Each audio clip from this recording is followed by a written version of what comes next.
जेवण हे मिठाशिवाय बेचव असते हे आपण सर्वांनाच माहीत आहे, पण नक्की मिठाचा आणि जेवणाचा संबंध कसा आला याची कथा तुम्हाला माहीत आहे का? तसेच महादेवांची कन्या अशोका सुंदरी आणि मिठाचा देखील एक वेगळंच नाते आहे, ज्यामुळे आज मीठही कुणाच्या हातावर देत नाहीत असे का म्हटले जाते की यासाठी एक रहस्यमय कथा आहे, आज आपण ऐकणार आहोत. महादेव आणि माता पार्वती यांना कार्तिके आणि गणेश अशी 2 अपत्ये होती हे सर्वांना माहीत आहे, पण त्यांना एक बहीणही होती हे तुम्हाला माहीत आहे का? होय, त्यांना एक अशोका सुंदरी नावाची एक कन्या आणि आहे. जरी ती प्रसिद्ध देवता नसली तरी भारतातील अनेक लोककथांमध्ये तिचा उल्लेख विविध रूपात आढळतो. माता पार्वती एकटी असताना तिच्या इच्छेतून अशोका सुंदरीचा जन्म झाला. पद्मपुराण आणि इतर अनेक गुजराती लोककथांमध्ये तिचा उल्लेख आढळतो. शिवपुराणात भगवान शिवाचा एक तपस्या पासून पूर्वी भगवान शिव हे एक अलिप्त ऋषी होते, जे ऐहिक सुखांमध्ये सहभागी होत नसत, परंतु देवी पार्वती शिवाशी विवाह झाल्यामुळे त्यांचं कुटुंब पूर्ण झालं होतं. त्यांच्या जीवनाचा एक भाग झाले होते, म्हणून 3 मुलांचे वडील झाले. त्यापैकी एक मुलगी अशोका सुंदरी. पौराणिक कथांनुसार एक दिवशी शिव आणि पार्वती यांचा कल्पवृक्ष नावाचे एक इच्छा पूर्ण करणारे झाड आढळले. भगवान शिव राक्षसांशी लढण्यासाठी वारंवार कैलास पर्वतावर जात असल्यामुळे माता पार्वतीला अनेकदा एकटेपणाने जाणवत असे आणि म्हणूनच तिने या झाडाकडे एका मुलीची मागणी केली. तिची इच्छा पूर्ण झाल्यामुळे अशोका सुंदरीचा जन्म झाला. अशोका या शब्दाचा अर्थ सुखरहित असा आहे आणि तिचे पार्वतीचे दुःख दूर केल्यामुळे तिचे नाव अशोका सुंदरी ठेवण्यात आले. सुंदरी म्हणजे सुरेख. ती मुलगी अत्यंत सुंदर असल्यामुळे तिचे आपल्याला नावाचा साजेस असे तिचे नाव ठेवण्यात आले, ते सर्वांना माहीत आहे. एके दिवशी महादेवांनी रागाच्या भरामध्ये बालगणेशांचं मस्तक उडवलं होतं, कारण पार्वतीच्या कक्षामध्ये बालगणेशाने महादेवांनी जाण्यास मनाई केली होती. त्यामुळे महादेवांना भयंकर संताप आला. त्यांनी रुद्र अवतार धारण केला आणि तो अवतार पाहून फक्त देवच नाही तर संपूर्ण सृष्टी थरथरली होती. त्यांच्या डोळ्यातून आगीचे ज्वाला बाहेर पडत होत्या. त्यातील त्रिशूल थरथरत होते. अशोका सुंदरी ही नावाप्रमाणे सुंदर आणि मृदू स्वभावाची होती. तिने जेव्हा महादेवांचा हा भयानक आणि हिंसक अवतार पाहिला तेव्हा ती प्रचंड घाबरली. सर्वत्र चिंकांड्या उडालेले ते रक्त आणि महादेवांच्या रुद्र अवताराने तिचं हृदय धडधडू लागलं. तिला वाटले आता आपलंही अंत होईल. महादेवांच्या नजरेपासून लपण्यासाठी ती एखादी सुरक्षित जागा शोधू लागली. तेव्हा तिला बाजूलाच देवांच्या यज्ञासाठी आणि अन्नासाठी आणलेल्या मिठांच्या प्रचंड राशी दिसल्या. इतरत्र कुठेही सुरक्षित जागा दिसत नसल्यामुळे अशोका सुंदरी स्वतःला त्या मिठाच्या राशींमध्ये झाकून घेतलं. जेव्हा त्या माता पार्वतीला आपल्या मुलांच्या नशिबाबद्दल कळले तेव्हा ती अत्यंत क्रोधित झाली. रागाच्या भरात तिने अशोका सुंदरीलाही मिठाचा एक भाग बनवण्याचा शाप दिला. त्यामुळे अशोका सुंदरीने मिठाच्या कणांमध्ये रूपांतर झाले. नंतर जेव्हा भगवान शिवाने गणेशाचे शरीर पुन्हा जोडले तेव्हा त्यांनी आपल्या मुलीला पुन्हा जिवंत केलं आणि तिला शांत केलं.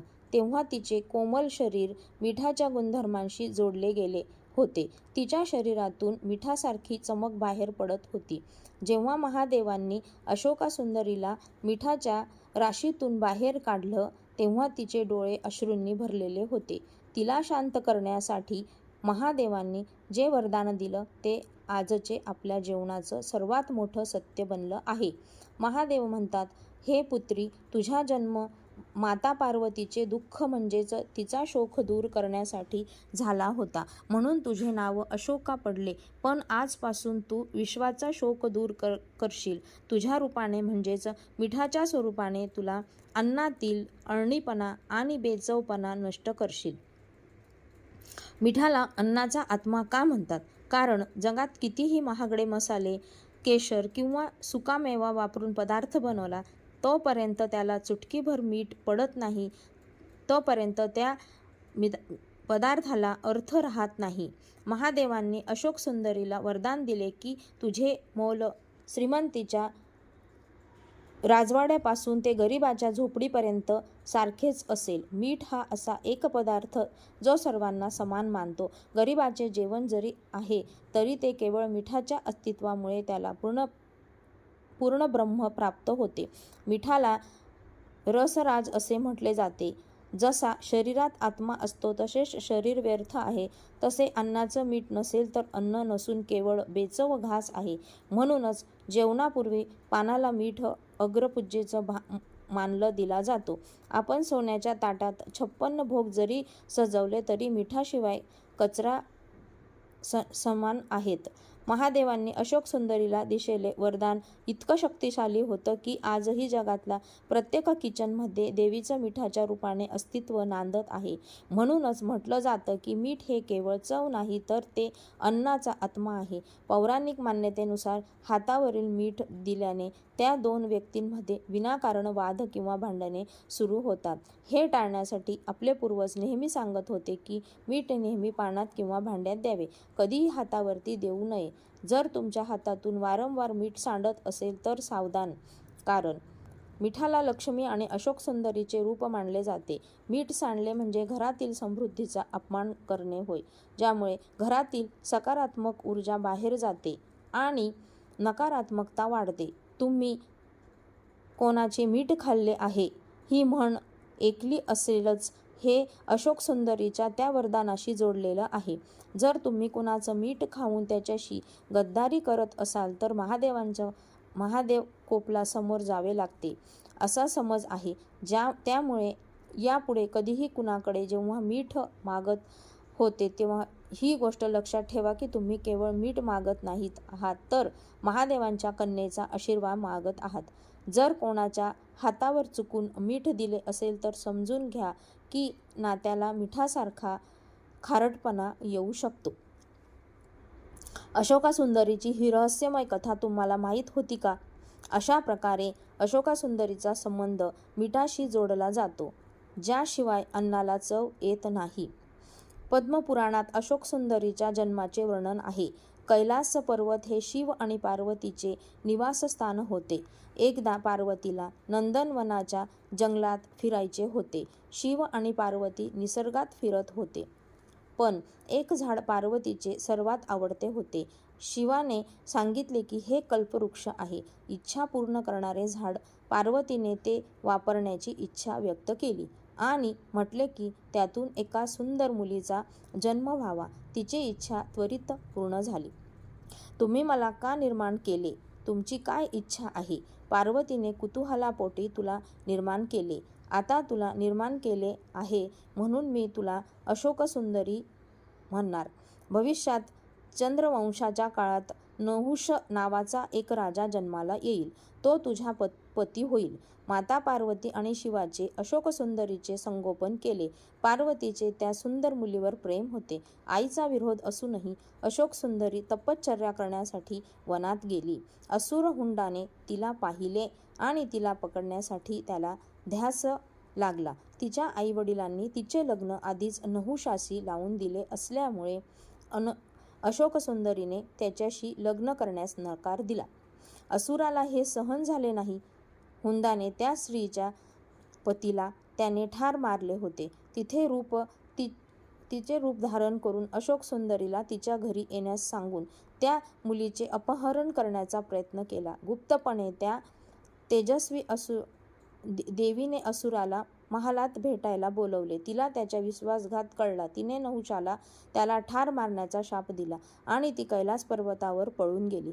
असुर हुंडाने तरुण नहुषाला मारण्याचा प्रयत्न केला. राजकुमाराच्या आईवडिलांनी त्याला वसिष्ठांच्या आश्रमात लपवून ठेवले होते. तो तिथे वाढला. योजना काम्य आली.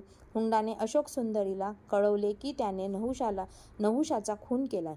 एका विवाहित जोडप्याने देवीला सांगितलेली की नहुषाला यताती नावाचा एक बलवान पुत्र आणि 100 सुंदर कन्या होतील. नहुषाने युद्धात हुंडावर विजय मिळवला आणि अशोक सुंदरीशी विवाह केला. इंद्राच्या अनुपस्थितीत नहुष स्वर्गात स्वर्गाचा शासक बनला. गर्वामुळे इंद्राचा नाश झाला. नहुषाने तात्पुरते इंद्राचे राज्य ताब्यात घेतले, जे इंद्राने नंतर परत मिळवले.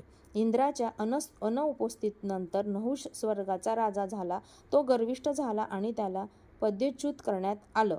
इंद्राच्या सिंहासनावर असताना त्याने इंद्राची पत्नी इंद्राणीला मोहात पाडण्याचा प्रयत्न केला, ज्यामुळे त्याला सर्पशाप मिळाला. इंद्राच्या पालखीचा वापर करून तो त्या शापातून सुटला. महर्षी अगस्त्यांनी त्याला शोधून काढले आणि त्याला बोलावले. नहुष स्वरूपात पालखीतून खाली पडला. जोपर्यंत तो युधिष्ठिराला भेटत नाही तोपर्यंत तो हेच रूप धारण करेल, असे सांगितले. द्वापार युगात जेव्हा पांडव त्यांच्या शेवटच्या हिमालय यात्रेला गेले होते, तेव्हा भीमाने नहुषाला सर्परूपात खाल्ले. ऋषी अगस्त्यातून मिळालेल्या आशीर्वादामुळे नहुष भीमापेक्षा अधिक बलवान झाला. युधिष्ठिर भीमाला भेटायला गेले. तिथे तो काही पडत होते ते त्याने पाहिले. युधिष्ठिराचा पूर्वज नहुष आपला शाप सांगतो. नहुष आणि युधिष्ठिर धर्मावर चर्चा करताना नहुष युधिष्ठिराला त्याच्या चुकांमधून शिकवतो. नहुष मुक्त होतो आणि स्वर्गात जातो. भीमाची शक्ती परत येते. जर तुम्हाला अशोक सुंदरीची ही रहस्यमय कथा आवडली असेल तर कमेंट बॉक्समध्ये हर हर महादेव लिहायला विसरू नका.